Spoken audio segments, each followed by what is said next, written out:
نجومی نے اپنی زندگی کو بادشاہ کی زندگی سے جوڑ کر خود کو ناگزیر بنا لیا تھا۔ ٹھیک ہے، تو پہلا قدم خود کو ناگزیر بنانا ہے، لیکن اگر آپ کو کسی ایسے شخص کا اعتماد جیتنا ہو جو پہلے سے ہی آپ پر شک کرتا ہو، ماخذ کہتا ہے کہ یہاں ایمانداری ایک ہتھیار بن سکتی ہے، لیکن شاید اس طرح نہیں جس طرح ہم سوچتے ہیں۔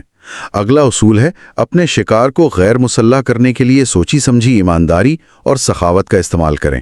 یہ نفسیاتی جوڑ توڑ کی ایک شاندار مثال ہے، اور اس کی سب سے بہترین کہانی ہے شاطر جالساز کاؤنٹ وکٹر لسٹگ اور شکاگو کے بدنام زمانہ گینگسٹر ایل کپون کی۔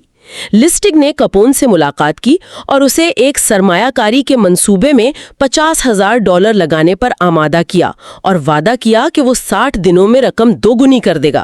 ایک منٹ، ایل کپون جیسا شکیر اور خطرناک آدمی ایک اجنبی پر کیسے بھروسہ کر سکتا ہے؟ یہی تو لسٹگ کا کمال تھا۔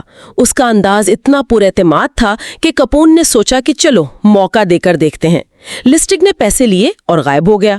اس نے رقم کو ایک سیفٹی ڈپازٹ باکس میں رکھا اور 2 مہینے انتظار کیا۔ اس نے اسے 2 گنا کرنے کی کوئی کوشش تک نہیں کی۔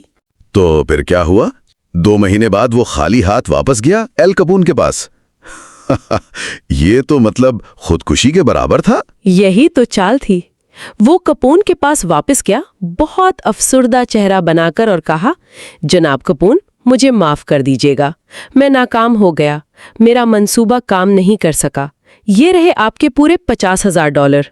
اور کپون کا کیا رد عمل تھا؟ میں سوچ سکتا ہوں کہ وہ یا تو $1,00,000 کی توقع کر رہا تھا یا یہ کہ اس کے پیسے ڈوب گئے۔ بالکل، اور جب لسٹنگ نے پوری رقم اس کے ہاتھ میں واپس رکھی تو کپون حیران رہ گیا۔ اس نے اپنی زندگی میں کبھی کسی کو اتنی ایمانداری سے ناکامی کا اعتراف کرتے نہیں دیکھا تھا۔ وہ لسٹنگ کی اس حرکت سے اتنا متاثر ہوا کہ اس نے کہا، تم ایماندار آدمی ہو، مجھے معلوم تھا یہ منصوبہ خطرے سے بھرا تھا، یہ لو اپنی پریشانی کے لیے $5,000 رکھو۔ واہ، اور یہی وہ $5,000 تھے جو لسٹنگ شروع سے حاصل کرنا چاہتا تھا۔ جی ہاں، وہ جانتا تھا کہ کپون جیسے آدمی کو براہ راست دھوکہ نہیں دیا جا سکتا، جو ہر وقت دھوکے بازوں سے گھرا رہتا ہے۔ اس کے شک کو توڑنے کا واحد طریقہ یہ تھا کہ کچھ ایسا کیا جائے جس کی وہ بالکل توقع نہ کر رہا ہو، یعنی ایمانداری کا ایک ڈرامائی مظاہرہ۔ دھوکہ دہی کا اصل فن توجہ بھٹکانا ہے، اور ایمانداری کا ایک غیر متوقع عمل توجہ بھٹکانے کی سب سے طاقتور شکل ہے۔ یہ ٹروجن ہارس کی طرح ہے، ایک تحفہ جو 10 سال کی جنگ سے زیادہ کام کر گیا۔ یہ چالیں تو بڑی ذہانت والی ہیں، لیکن ماخوذ میں کچھ اصول ایسے بھی ہیں جو سیدھے سیدھے بے رحمی سے کھاتے ہیں، جیسے کہ یہ والا، اپنے دشمن کو مکمل طور پر کچل دیں۔ یہ سننے میں ہی بہت سخت لگتا ہے۔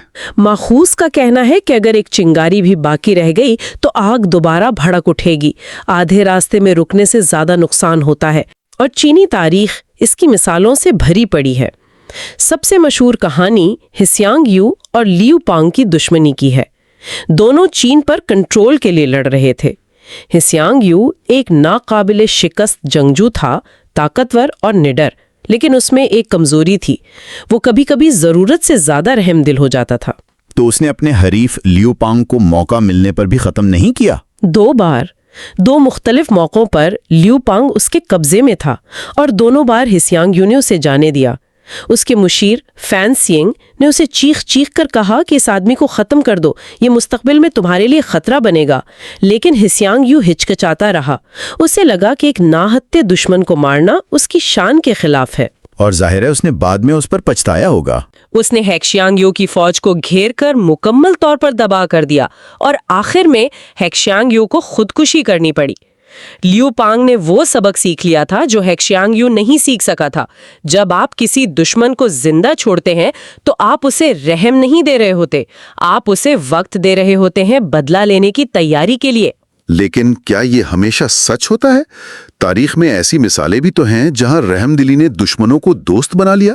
کیا یہ اصول ہر حال میں لاگو ہوتا ہے یا یہ صرف انتہائی خطرناک حالات کے لیے ہے؟ یہ ایک بہت اہم سوال ہے، اور جواب شاید صورتحال پر منحصر ہے، لیکن اس موضوع کا نقطہ نظر یہ ہے کہ طاقت کے کھیل میں جہاں آپ کی بقا داؤ پر لگی ہو، رحم دلی ایک ایسی عیاشی ہے جو آپ برداشت نہیں کر سکتے۔ اس کی سب سے شدید مثال چین کی تاریخ کی واحد خاتون شہنشاہ مہارانی وو کی ہے۔ اس نے اقتدار تک پہنچنے کے لیے کسی کو نہیں بخشا۔ میں نے ان کے بارے میں سنا ہے، ان کی کہانیاں تو بہت خوفناک ہیں۔ وہ بے رحمی کی انتہا تھیں۔ جب وہ ایک کنیز تھیں تو انہوں نے اپنی ہی نومولود بیٹی کا گلا گھونٹ کر الزام اپنی حریف ملکہ پر ڈال دیا تاکہ اسے راستے سے ہٹا سکیں۔ جب وہ مہارانی بن گئیں تو انہوں نے اپنے بیٹوں کو جو تخت کے وارث تھے یا تو زہر دے دیا یا جلا وطن کر دیا۔ انہوں نے ہر اس وزیر، جنرل اور خاندان کے فرد کو ختم کر دیا جس سے انہیں ذرا بھی خطرہ محسوس ہوا۔ وہ جانتی تھیں کہ کوئی بھی ہچکچاہٹ، کوئی بھی رحم دلی اس کا اپنا خاتمہ ثابت ہوگی، یا تو وہ سب کو کچل دیتی یا خود کچلی جاتی۔ اس کی 40 سالہ حکومت اسی بے رحمی کی بنیاد پر قائم تھی۔ یہ سوچنا بھی خوفناک ہے کہ طاقت کی قیمت اتنی زیادہ ہو سکتی ہے۔ آپ کو اپنے اندر کی انسانیت کا ایک حصہ مارنا پڑتا ہے۔ ٹھیک ہے، تو فرض کریں کوئی ان سب چالوں سے اوپر پہنچ گیا، دشمنوں کو ختم کر دیا اور طاقت حاصل کر لی۔ اب قدرتی رد عمل تو یہی ہوگا کہ خود کو محفوظ کرنے کے لیے دیواریں کھڑی کی جائیں، ایک قلعہ بنایا جائے۔ لیکن اگلا اصول اس کے بالکل الٹ کہتا ہے، اپنی حفاظت کے لیے قلعے نہ بنائیں، تنہائی خطرناک ہے۔ جی، اور اس کی بہترین مثال چین کے پہلے شہنشاہ چن شی ہونگ ٹی کی ہے، جس نے چین کو متحد کیا اور دیوار چین کی تعمیر شروع کی۔ وہ قتل کی کوششوں سے اتنا خوفزدہ ہو گیا تھا کہ اس نے اپنے لیے ایک بہت بڑا زیر زمین محلاتی کمپلیکس بنوایا۔ اس میں 270 پویلین تھے جو خفیہ سرنگوں سے جڑے ہوئے تھے۔ کس لیے؟ تاکہ کوئی یہ نہ جان سکے کہ وہ کس رات کہاں سو رہا ہے۔ اس نے حکم دیا تھا کہ اگر کسی نے اسے دیکھ لیا تو اسے فوراً موت کی سزا دی جائے گی۔ وہ مکمل طور پر پوشیدہ رہنا چاہتا تھا، یہ سوچ کر کہ اگر کوئی اسے ڈھونڈ نہیں سکتا تو کوئی اسے مار بھی نہیں سکتا۔ تو اس نے خود کو اتنا الگ تھلگ کر لیا کہ اسے پتہ ہی نہیں چلا کہ اس کی اپنی حکومت میں کیا ہو رہا ہے۔ طاقت بچانے کی کوشش میں اس نے طاقت کھو دی۔ بالکل یہی ہوا۔ اس کی تنہائی نے اسے طاقتور نہیں بلکہ کمزور اور بے خبر بنا دیا۔ اس کے وزراء اور خواجہ سرا اس کے نام پر اپنی مرضی چلاتے رہے، سازشیں کرتے رہے، اور جب وہ ایک دورے کے دوران مر گیا تو انہوں نے اس کی موت کی خبر کو ہفتوں تک چھپائے رکھا تاکہ وہ اقتدار پر اپنی گرفت مضبوط کر سکیں۔ اس کا جسم اس کی گاڑی میں سڑتا رہا اور بدبو چھپانے کے لیے ساتھ میں مچھلیوں کی ایک گاڑی چلائی گئی۔ تنہائی نے اسے ایک آسان ہدف بنا دیا تھا۔ تو اس کے برعکس کیا ہے؟ اگر قلعہ بندی کام نہیں کرتی تو کیا کام کرتا ہے؟ اس کے بالکل برعکس مثال فرانس کے بادشاہ لوئس 14واں یعنی سورج بادشاہ کی ہے۔ اس نے ورسائے کا مشہور محل بنایا، لیکن اسے قلعہ نہیں بنایا۔ اس نے اسے ایک کھلا دربار بنایا جہاں اس کے تمام امراء اس کے ساتھ رہتے تھے۔ وہ ان سے گھرا رہتا تھا ہر وقت۔ ایک منٹ، تو بادشاہ کا صبح بستر سے اٹھنا بھی ایک عوامی تقریب تھی؟ یہ تو پرائیویسی کا بالکل الٹ ہے۔ اس کے پیچھے کیا سوچ تھی؟ کیا وہ دکھاوا کر رہا تھا یا اس کا کوئی گہرا مقصد تھا؟ یہ خالصتاً ایک حکمت عملی تھی۔ صبح اٹھنے کی اس تقریب کو فرانسیسی میں لیور کہتے تھے، یعنی بادشاہ کا اٹھنا، اور یہ ایک عوامی تماشا تھا۔ درجنوں امراء اسے جاگتے، کپڑے بدلتے اور ناشتہ کرتے دیکھتے تھے۔ ہر چیز ایک تقریب تھی۔ اس کا مقصد یہ تھا کہ کوئی بھی امیر اپنی جاگیر میں واپس جا کر بادشاہ کے خلاف سازش نہ کر سکے۔ وہ سب بادشاہ کی نظروں کے سامنے تھے ورسائے میں۔ تو اس نے اپنے ممکنہ دشمنوں کو اپنے قریب رکھ کر ان پر نظر رکھی۔ جی ہاں، لوئس چہاردھام سمجھتا تھا کہ بادشاہ کی تنہائی بغاوت کو جنم دیتی ہے۔ ورسائے میں کوئی راز نہیں رہ سکتا تھا، ہر کوئی ایک دوسرے کی جاسوسی کر رہا تھا اور بادشاہ سب کی جاسوسی کر رہا تھا۔ اس کھلے پن نے اسے سازشوں سے محفوظ رکھا اور اس نے تقریباً 50 سال تک امن کے ساتھ حکومت کی۔ اس کا اصول تھا، لوگوں کے درمیان رہ کر ہی لوگوں پر حکومت کی جا سکتی ہے۔ جب ہم ان چاروں کہانیوں کو ایک ساتھ دیکھتے ہیں، بسمارک کا انحصار پیدا کرنا، لسٹنگ کا دھوکہ، لیوپانگ کی بے رحمی اور لوئس 14واں کی کھلی عدالت، تو ایک عجیب تصویر بنتی ہے۔ ایسا لگتا ہے کہ طاقت کا کھیل اکثر ہماری روایتی اخلاقیات کے بالکل الٹ چلتا ہے۔ یہ اصول صرف طاقت کے استعمال کے بارے میں نہیں، بلکہ انسانی نفسیات کی گہری سمجھ وقت کا صحیح استعمال اور سماجی چالوں کے بارے میں ہے۔ بالکل، یہ ماخوذ طاقت کو اخلاقیات سے بالاتر ایک حقیقت کے طور پر پیش کرتا ہے، جیسے کشش ثقل کا قانون۔ آپ اسے پسند کریں یا نہ کریں، یہ موجود ہے، اور یہ ایک بہت اہم سوال پیدا کرتا ہے جس پر ہمارے سننے والوں کو سوچنا چاہیے۔ ایک ایسی دنیا میں جہاں بہت سے لوگ شعوری یا لاشعوری طور پر یہ کھیل کھیل رہے ہیں، اس کھیل کے اصولوں سے ناواقف رہنے کی قیمت کیا ہو سکتی ہے؟ دوسروں کو خود پر انحصار کرنا سکھانا۔ یہ خیال کہ آپ کی آزادی اس بات پر منحصر ہے کہ دوسرے آپ پر کتنا انحصار کرتے ہیں، یہ سننے میں تھوڑا عجیب لگتا ہے۔ ہاں، یہ الٹا لگتا ہے، لیکن طاقت کے کھیل میں یہ سب سے بنیادی اصول ہے۔ اس کی سب سے شاندار مثال ہمیں جرمن چانسلر اوٹو وان بسمارک کی زندگی میں ملتی ہے۔ اوہ، بسمارک! جی، جب وہ 1847 میں پرشین پارلیمنٹ میں آئے تو ان کا کوئی دوست، کوئی اتحادی نہیں تھا۔ وہ ایک تنہا شخص تھے۔ مطلب سب انہیں نظر انداز کرتے تھے؟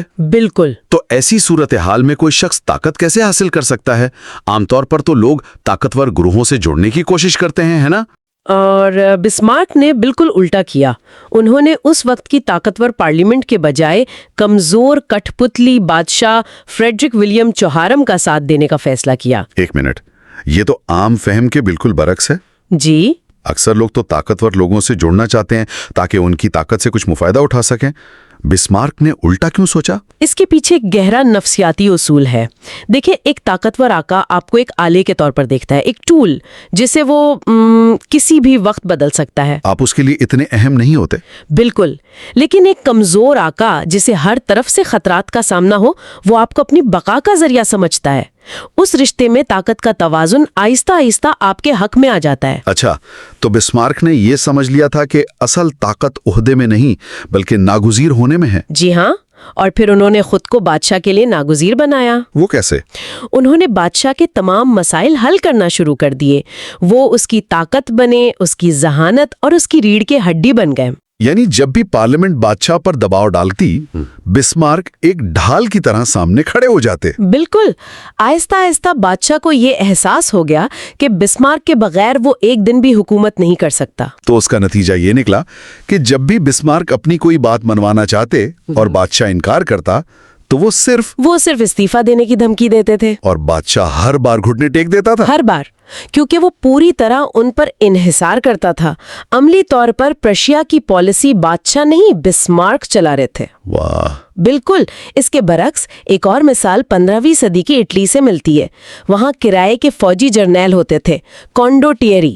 یہ لوگ شہروں اور ریاستوں کے لیے جنگیں لڑتے تھے۔ ٹھیک ہے۔ ان میں کاؤنٹ آف کارماگونیلا جیسے بہت بہادر اور کامیاب جرنیل بھی تھے، لیکن ان کے ساتھ مسئلہ یہ تھا کہ وہ ناگزیر نہیں تھے۔ مطلب اگر ایک جرنیل زیادہ پیسے مانگتا یا زیادہ طاقتور ہو جاتا تو اس کا آقا کسی دوسرے جرنیل کو نوکری پر رکھ لیتا تھا۔ ان کی جگہ لینے والے بہت تھے۔ تو جب وہ زیادہ مہنگے یا طاقتور ہو گئے تو ان کے آقاؤں نے انہیں سزائے موت دے دی۔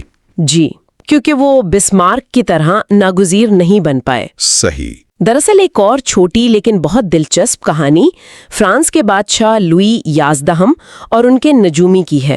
اچھا۔ بادشاہ کو شک ہوا کہ نجومی اسے دھوکہ دے رہا ہے اور اس نے اسے قتل کرنے کا منصوبہ بنایا، لیکن مارنے سے پہلے اس نے نجومی کو بلایا اور پوچھا، تم تو بڑے نجومی بنتے ہو، یہ بتاؤ کہ تمہاری اپنی موت کب لکھی ہے؟ یہ تو ایک جال تھا۔ اگر وہ کچھ بھی کہتا بادشاہ اسے غلط ثابت کرنے کے لیے فوراً مار دیتا۔ نجومی یہ سمجھ گیا۔ اس نے ایک لمحے کے لیے سوچا اور جواب دیا، حضور، ستارے بتاتے ہیں کہ میں آپ کی وفات سے ٹھیک 3 دن پہلے مروں گا۔ کمال ہے۔ یہ سن کر بادشاہ کا رنگ اڑ گیا۔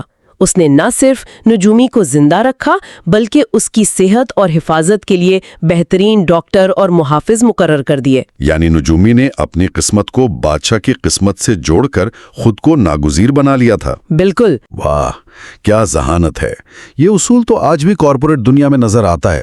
وہ مینیجر جو تمام اہم معلومات، رابطے اور پاسورڈ اپنے پاس رکھتا ہے، اسے کبھی نوکری سے نہیں نکالا جا سکتا، چاہے وہ کتنا ہی نااہل کیوں نہ ہو۔ بالکل۔ ناگزیریت طاقت کی پہلی سیڑھی ہے۔ ٹھیک ہے، تو بسمارک اور اس نجومی نے خود کو ناگزیر بنا کر اپنی بقا یقینی بنا لی،